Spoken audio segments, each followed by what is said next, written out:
Amahoro y'Imana bane namwe mwese. Kongere dukomera amashyi Umwami Yesu.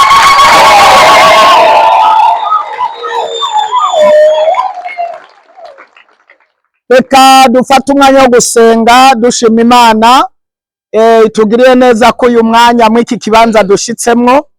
Reka dusabe Pastor Mfashije asenga Imana kugira ngo twinjire mu uwo mwanya ukurikira.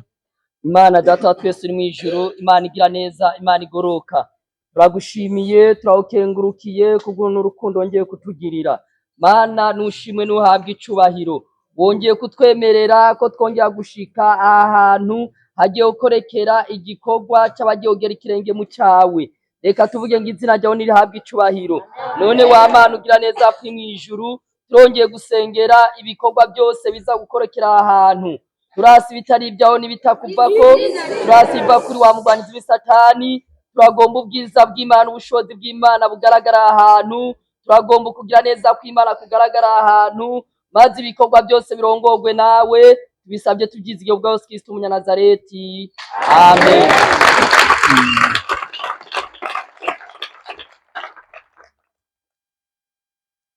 Nuko tugomba dusome ijambo ry'Imana twishimikiza mu gusenga, kugira ngo dusengere, kugira dufate umwanya wo kubatiza mw'iki gice tugezemwo. Iki gice ni igice kidasanzwe cyo guhonyoza ikirenge mu cy'Umwami wacu Yesu Kristo.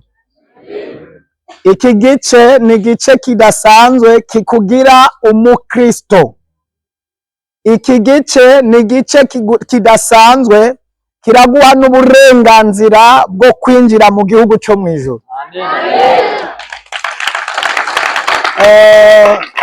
Iki gice ni igice kidasanzwe kiguhuza n'Imana. Mbere iki gice nico gituma wemera kujya ku mubiri wa Kristo no kunywa ku maraso ya Kristo, kubera uvutse ubwa kabiri. Ubwa mbere twarabyawe n'abavyeyi, ariko uyu munsi ho tuvyawe n'Imana.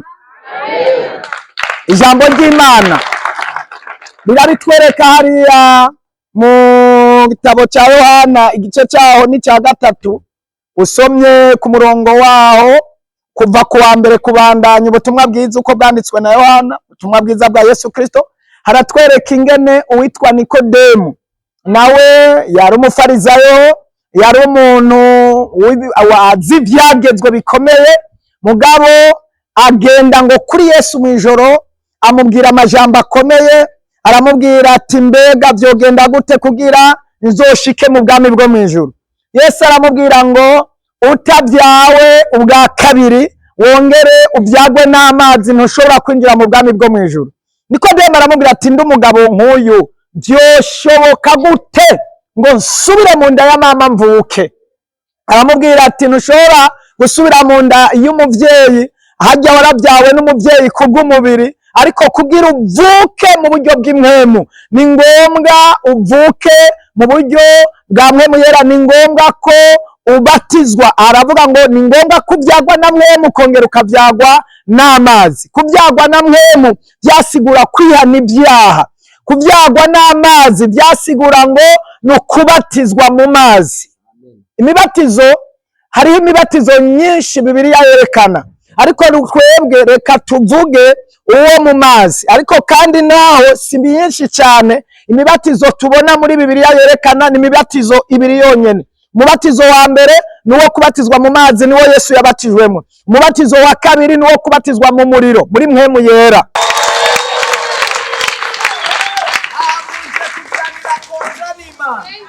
Mugiye kwitwa abavugizi, mugiye kwitwa abavugira Imana, mugiye kwitwa abana b'Imana, mugiye kwitwa nukuvuga ubu murabaye abana b'Imana ba nyabo, atari bibyabo. Atari bibyabo. kuko muhonyoje ikirenge mu cya Yesu mukaba mugiye kuvuka ubwa kabiri. Iki gikorwa kirakomeye kuko na Yesu nawe nubwiwe yaragikoze. Atuje gukora icyo yadukoreye nawe yabanje kugikora kandi yari Imana, ariko byabaye ngombwa ko nawe abatizwa mu mazi menshi. Kubatizwa rero mu mwanya tugiye kubafasha kubijanye no kubabatiza. Turabafata tubajana, murajana, tubaryamike mugaramye, twongere tubagarure. Bisigura ngo no gupfana na Yesu, twongere tubazure no kuzukana na Yesu. Amen. Birasigura rero ngo mwaka kanya muragomba gupfana na Yesu muri kameremere, muragomba guhamba ibintu byose mwahorana. Nizera ko biza gusigara hafi. Amen.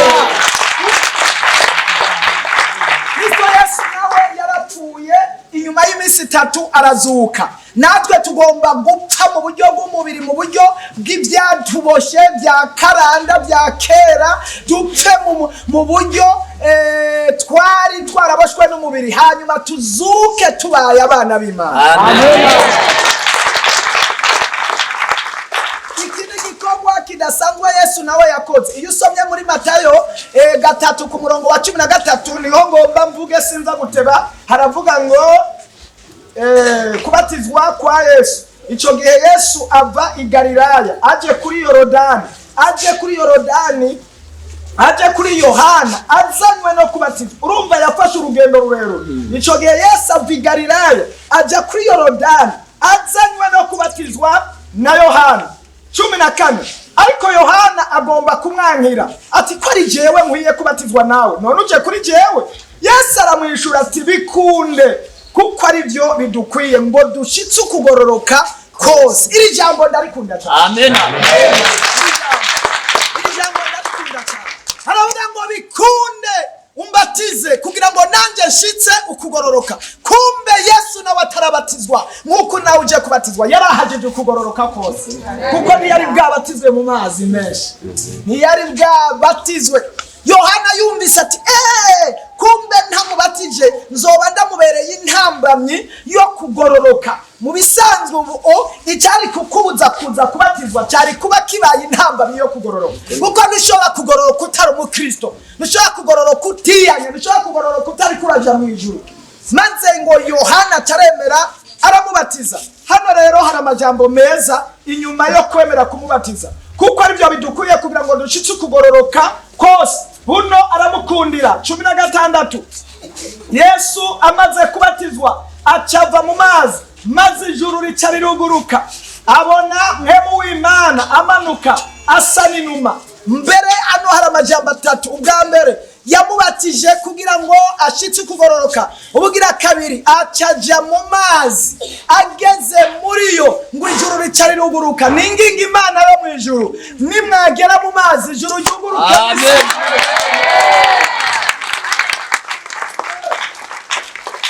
Biraboneka yuko urabishije amaso y'umubiri udashobora kumenya ko ijuru ryugurutse, ariko mw'isi y'imwemu, kubera Imana itabonwa, mw'isi y'ibitabonwa ijuru ryuguruke ku bwawe.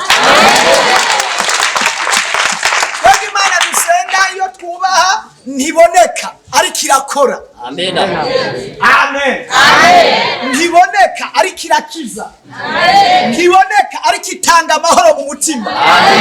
Oh, hallelujah. Ntiboneka ku buryo bugaragara, ariko ibimuga biramuguruka, abagwaye barakira, ababuza amahoro barayaheba, abari abasambanyi ku rwego rukomeye bagahinduka, kandi bizeye iryo jambo ry'itaboneka, ibisuma. Amen. Hallelujah. Amen. Ibisuma bikomeye cyane bikagenda mu mpimba, bikaja muri polisi, bakabikubita ntivyemere ko bakoze ibyaha, ariko byaza mu nzu y'Imana bikiyemerera ubwabyo.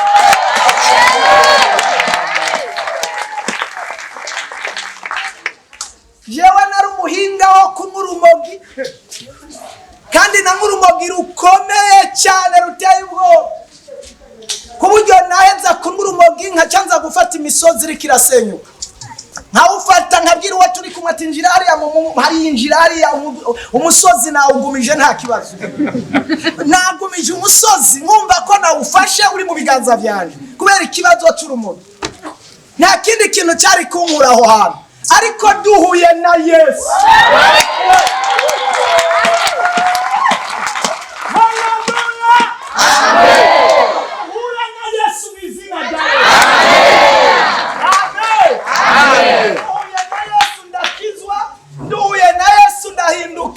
Duhuye na Yesu we ariko Yesu ragahora hariho abandi bantu boba bari bameze nkanje canke banduje nimba n'urumogi nawe urafise ibintu byari byarakugize imbohe jewe urumogi rwangize imbohe ariko nawe urafise ibintu byari byarakuboshe kandi nta muntu n'umwe yari kubigukurako atari guhura na Yesu. Yesu warakoze waje kutubohora. Yesu warakoze waje kuduha amahoro. Yesu warakoze waje kuduhindura abana bawe. Udushigikire kugira ngo tubandanye urugendo. Igihe ni gito tukazobana nawe. Nivyo rero reka tubandanye tuhagarikire hano. Nabyo twovuga byinshi ryari jambo ridufasha gusabya akanya gato hanyuma dusenge. Yesu acarabatizwa avuye kubatizwa ijuru riruguruka ijambo rirambwira ngo haboneke mpwemu yera ashinga intango uyu ni wo mwana wanje nkunda kandi akampimba hamwe no kwihana hamwe no guca bugufi uhimbara Imana. Amen.